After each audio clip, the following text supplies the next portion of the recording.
From the Polypost newsroom, I'm Alfonso Villegas. I'm Cecily and Alfonso, and this is the Polypost Weekend Update. Philosopher and civil rights activist Dr. Cornel West spoke Wednesday in the University Theater, which was filled to capacity of 516 people.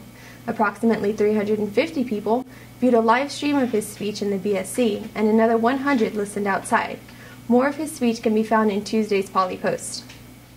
Andrea Smith, Associate Professor of Media and Cultural Studies at UCR, spoke at an event on Wednesday entitled Body Politics. Smith spoke about violence against women and offered solutions for social change within our community. CPP alumna Crystal Figueroa will pay a visit to communication students on Wednesday to share her experiences as co-anchor of Good Morning Kern County. Figueroa will be featured in next Tuesday's Polypost. The new year may have just started, but submission of concept ideas for the 2013 Rose Float have already been collected. The upcoming year's theme is inspired by the Dr. Seuss book, Oh, the Places You Will Go.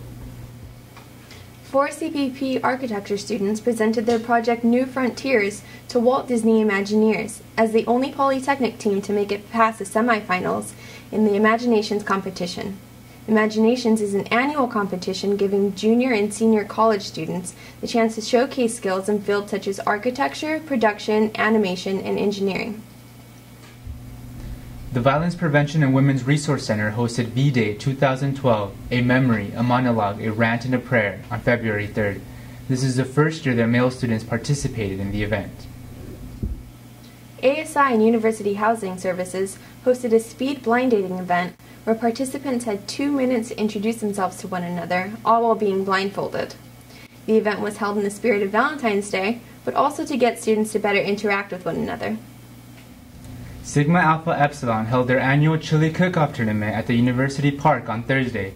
7 Greek organizations participated, but first place was awarded to Zeta Tau Alpha for Michelle Bargash's secret recipe. On Tuesday, CPP alumnus Robbie Kavanaugh spoke about the inspiration behind his gallery, The Reality Inside, which was featured in the BSC until this past Friday. Kavanaugh discussed his favorite photograph in the gallery and how the line between reality and fantasy sparked his interest in photography.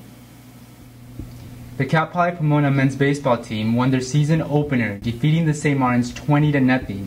The Broncos played a doubleheader today and will play again tomorrow against St. Martins. Pizza with the Presidents is on Tuesday, and here to give us more information is our special guest.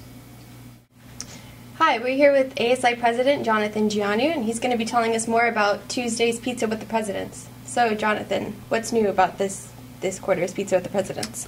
Well, like we traditionally do, we do 3 Pizza with the Presidents each year. One in fall quarter and spring quarter, both of them in the University Quad, and then one of them in the Broncos Student Center, and that one's going to be in the evening. And what's new about what we're doing this year is we're actually having a Twitter function. So if you're unable to attend, you're sitting in class, we're going to allow you to use one of 2 hashtags, either Ask Ortiz or Ask ASI, and you can get your Twitter question asked during Pizza with the Presidents, even though you're not there, and then we'll respond with live tweets. Okay. And how are you preparing for Pizza with the Presidents this time around? Just like always, I talk with the staff, prepare, make sure I know all the information that's going on in ASI and the university, and I have meetings with Dr. Ortiz, Dr. Freer, anybody I can to kind of prepare and kind of talk about what kind of issues are going on in student life right now. What kind of issues do you expect students will bring up in this Pizza with the President?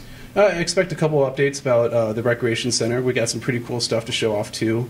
I'll be bringing in a model of the rock wall, a scale model of what the rock wall is going to look like, and that's going to be pretty exciting to show off. And besides that, I mean, everything on campus seems to be pretty good. So obviously, tuition hikes are a concern on a lot of students' minds, but your student government's working on it and trying to fight that. I've been at the chancellor's office a few times trying to protest it, and the university's preparing for the next round of trigger cuts. So we'll see about that. Are you hoping that this new Twitter function will spark more interest in Pizza with the Presidents? I'm hoping a lot more students will get involved with it and ask some questions. And obviously, you don't have to be in attendance to be there and to hear all the questions being asked. And hopefully, this will reach a broader spectrum of students. Those who have classes or labs at that time or aren't able to make it for whatever reason, work or other personal issues. And will you be accepting questions up until the event or throughout the event? We'll be accepting questions throughout the event via Twitter. Pizza with the President will be held this Tuesday at 6 p.m. at the Bronco Student Center. I want to thank our guest Jonathan Gianu for joining us today. My pleasure. Thank you. And as always, this is Alfonso Villegas and Cecily Rambula, signing off for the Poly Post.